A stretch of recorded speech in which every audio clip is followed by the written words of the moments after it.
Cash flow management की पिछली 12 series में हमने ये जाना है कि कंपनी कौन से प्रॉब्लम्स के वजह से अपना कैश प्रॉपरली मैनेज नहीं कर पाती है और उसका ही हमने एक आपको सोल्यूशन भी बताया। तो आज के 13 सीरीज में हम बात करेंगे डिलेड इनवॉइसिंग।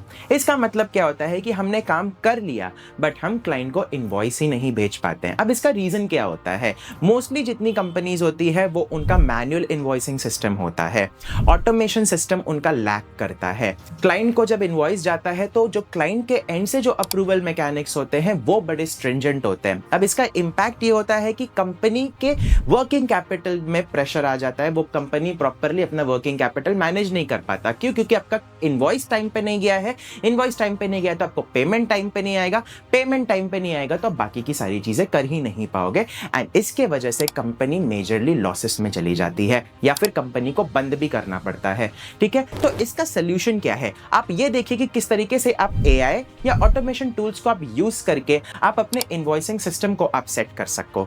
आप किस तरीके से पेमेंट रिमाइंडर्स के सिस्टम को आप ऑटोमेट कर सको और किस तरीके से आप अपने क्लाइंट से एक प्रॉपर एक एग्रीमेंट या फिर एक पेमेंट टर्म्स आप क्लियर करवा सको। So for more such updates do follow us. Thank you.